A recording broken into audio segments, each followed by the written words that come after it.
பாருங்கள், நல்லா கொண்டக்கடலை சாதம் நல்லா சூப்பராக ரெடி ஆயிடுச்சு. நீங்களும் ட்ரை பண்ணி பாருங்கள். கொண்டக்கடலை சாதத்துக்கு தேவையான மசாலா ஃபஸ்ட்டு அரைச்சிடலாம். நான் மிக்ஸி ஜாரில் பச்சை மிளகா காரத்துக்கு போடுறேன். உங்களுக்கு எவ்வளோ வேணுமோ அது போட்டுக்கோங்க. இஞ்சி துண்டு, அடுத்து ஒரு கைப்பிடி அளவு மல்லித்தலை, புதினா போட்டுக்கலாம். இதை தண்ணி விட வேணாம், இதோட இதிலேயே இருக்கிற தண்ணியிலேயே வச்சு நம்ம நல்லா அரைச்சி எடுத்துகிட்டு வந்துடலாம். குக்கர் வச்சுக்கலாம். நான் கொஞ்சமாக ஆயில் விட்டுருக்கேன், கொஞ்சம் நெய் விட்டுக்கலாம்.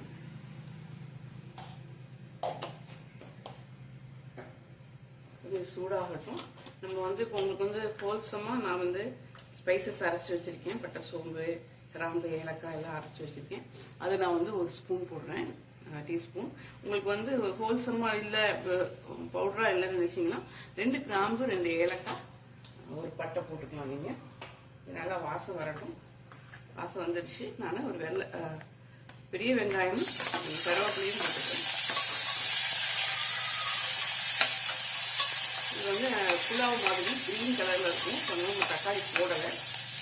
நல்லா வதங்கட்டும். இந்த நேரத்தில் இந்த டிஷ்ஷுக்கு தேவையான உப்பு போட்டுக்கலாம். டிஷ்ஷுக்கு தேவையான உப்பு போட்டாச்சு.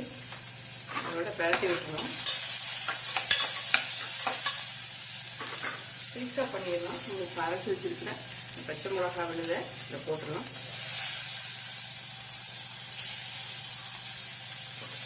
நான் ஆல்ரெடி கொண்டக்கடலையை நைட்டு ஊற வச்சிருக்கேன். அதை நம்ம இதில் கொஞ்சம் சேர்த்துடலாம்.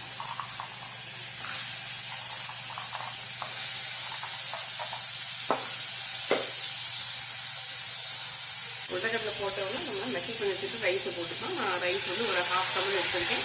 ஒருத்தருக்கு லஞ்ச் ஸ்டார்ட் பண்ணுறேன்.